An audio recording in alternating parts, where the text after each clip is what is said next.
آج رشتہ داروں کی دعوتیں کی جاتی ہیں, ان کو کیش اماؤنٹ نہیں دیا جاتا. رشتہ داروں کو کیش اماؤنٹ دیا کرو. بس بات سمیٹ کے ختم کر رہا ہوں. کیا کیا کرو رشتہ داروں کو؟ بولو نا, کیش اماؤنٹ. سمجھتے ہو؟ لفافے میں نوٹ ڈالو, گوند لگا کے, الفی تو خیر نہیں لگتی اس پہ, گوند لگا کے بند کیا لفافہ, اس پہ لکھ دیا ہدیہ, اور بھائی کو پکڑا دیا جا کے, سب کے سامنے نہیں, چھپڑ میں لے جا کے کیا کر دیا کہ یار تو میرا بھائی ہے, یہ لے. ویسے تو کہتے رہتے تو میرا بھائی ہے, تو میری بہن ہے, تو میرا ماموں ہے, تو میرا چاچو ہے, تو وہ تو کیا ہو گیا اس میں, تو ساری دنیا کو پتہ ہے, اس کے ڈی این اے کراؤ ماموں نکلے گا آپ کا. یہ ایسے تو ہم اللہ کو بھی کیا کہتے ہیں, وہ میرا اللہ ہے, میں اس کا بندہ ہوں, تو اللہ بھی نہیں مانتا ہی ہے. یہ ایسا ہی ہے جیسے آپ اپنی بیوی کو کہہ رہے ہو تو میری بیوی ہے, میں تیرا شوہر ہوں. کہہ رہی ٹھیک ہے بھائی, پھر واپسی پہ ایک درجن انڈے لیتے ہوئے آنا. پھر انڈے نہیں لے کے آؤں گا, چل بھائی آٹا لے کے آ. آٹا نہیں لے کر آؤں گا میں. اچھا مہر کی رقم دے دو, 20 سال ہو گئے شادی کو, نہیں مہر نہیں دوں گا. بچوں کی فیسیں دے دو, وہ بھی نہیں دوں گا. تو میری بیوی ہے, میں تیرا شوہر. وہ کہے گی لعنت ایسے رشتے پر, کس کام کا میاں ہے تو. تو ہمارا بھی یہی مسئلہ ہے, تو میرا اللہ ہے, میں تیرا بندہ. اللہ کہتا ہے روکڑا نکالو, پیسہ نکالو. اگر میں اللہ ہوں, میں کہہ رہا ہوں پیسہ نکالو, میری خاطر خرچ کرو. آپ کہہ رہے ہیں اللہ تو میرا اللہ, میں تیرا بندہ. آپ کہہ رہے ہیں یہ میرا بھائی ہے, میں اس کا بھائی ہوں. تو اللہ کہہ رہے ہیں اگر یہ تمہارا بھائی ہے تو اس کے لیے تم نے کیا کیا ہے؟ خونی رشتہ ہے نا اس میں, اور عام آدمی میں فرق ہے. یہ بہن ہے تو خونی رشتہ ہے, تو کیا کیا؟ کہہ رہے ہیں یہ میری بہن ہے, میں اس کا بھائی ہوں. یہ کیا ہم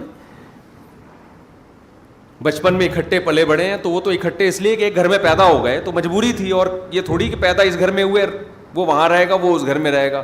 تم نے کیا کیا؟ تم نے کچھ بھی نہیں کیا.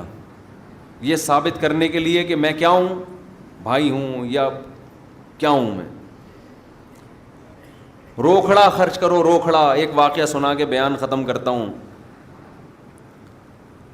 دیکھو یہ پیسے میں اللہ نے یہ طاقت دی ہے کہ لوگ کہتے ہیں نا دنیا کا ہر کام پیسے سے ہوتا ہے, کہتے ہیں نا, یہ صحیح کہتے ہیں. ہر کام کس سے ہوتا ہے؟ واقعی پیسے سے ہوتا ہے. غلط کام بھی پیسے سے ہوتا ہے, صحیح کام بھی پیسے سے ہوتا ہے.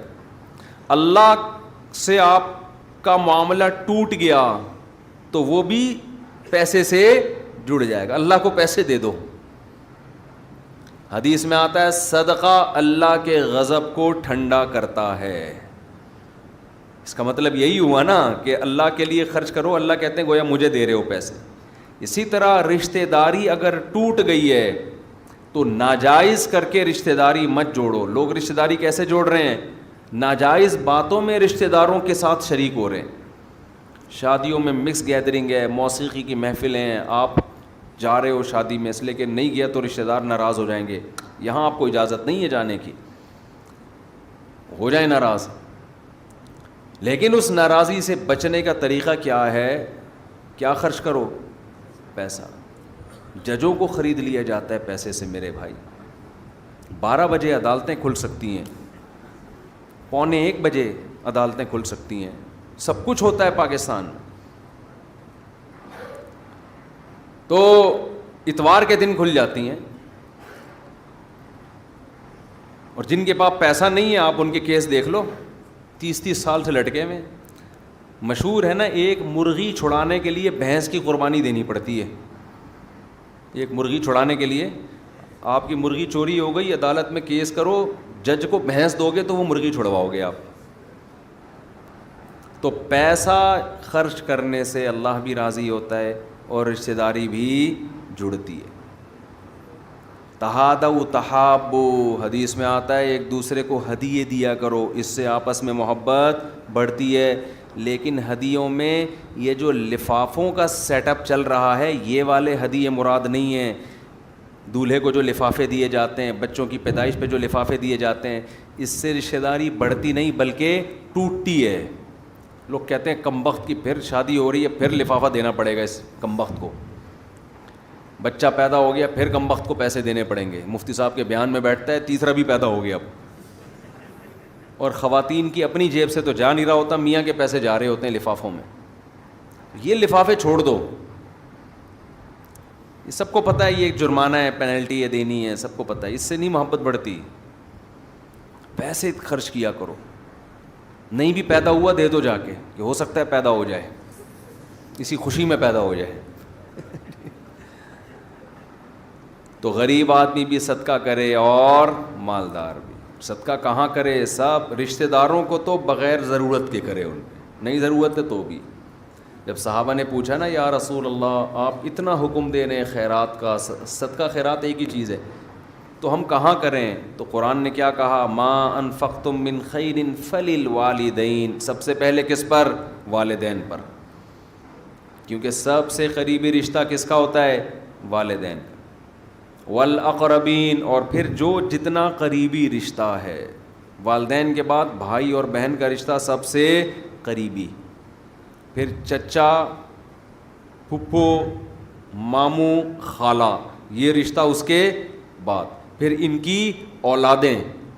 سمجھتے ہو کہ نہیں سمجھتے؟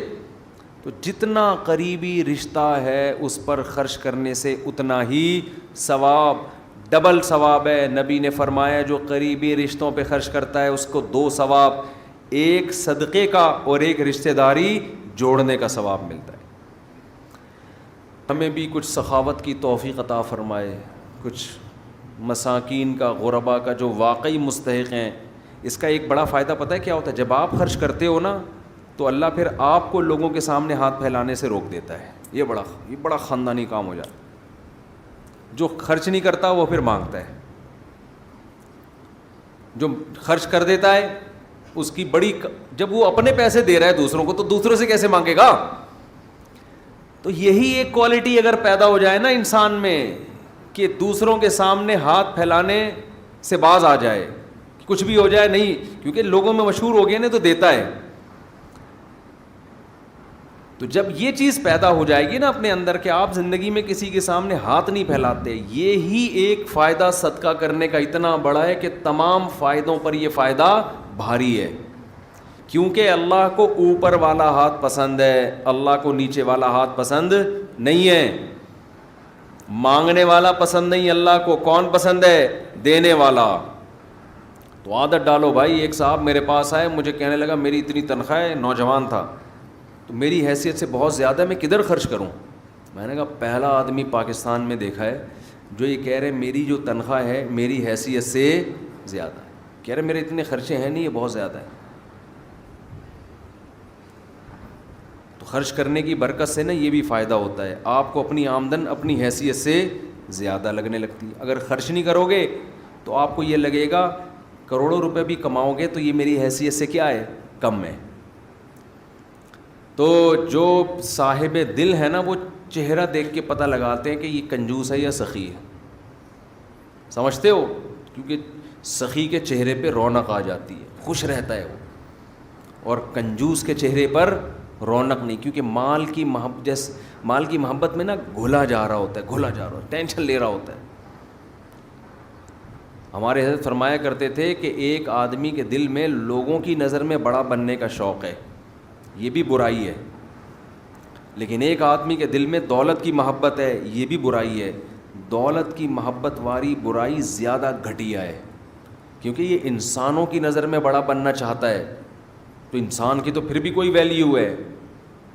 اور یہ دل لگا رہا ہے چیزوں سے. جیسے بچے کھلونوں سے دل لگاتے ہیں نا, تو یہ دل کس سے لگا رہا ہے؟ چیزوں سے. لوگ دیکھتے ہیں نا علماء گاڑیوں میں گھوم رہے ہیں, جو صحیح عالم ہوگا نا وہ گاڑی کیا وہ ہیلی کاپٹر میں بھی گھومے گا. اس کی نظر میں گدھا گاڑی میں گھومنا اور بڑی گاڑیوں میں گھومنے میں کوئی خاص فرق نہیں ہے. دل میں نہیں جگہ ہوتی ان کے, مٹی ہے بھائی, ختم ہو جائے گی. دنیا دار آدمی سمجھتا ہے کہ پتہ نہیں کیا ہے, کیا یعنی کیا ہو گیا, وہی ہے نا طوطا والا کیا ہوا. تو نکال, جیسے غیرت کو جھٹک کے نکالا تھا نا اس نے کہ قبول ہے گھر داماد, تو آپ دنیا کی محبت کو جھٹک کے کیا کر دو, نکال دو. بولا ایسی کی تیسی یار, کیا کرنا ہے بچا کے, یہ ہماری بنیادی ضرورت ہے. کھاؤ پیو کھلاؤ پیاؤ مر مرا کے ختم. لوگ کہیں گے کوئی کھلانے پلانے والا آدمی مرا ہے. سمجھتے ہو نہیں سمجھتے تو جیسے چل رہے ہو وہی پھر قبول ہے. ٹھیک ہے, پھر کیا ہے؟ قبول ہے.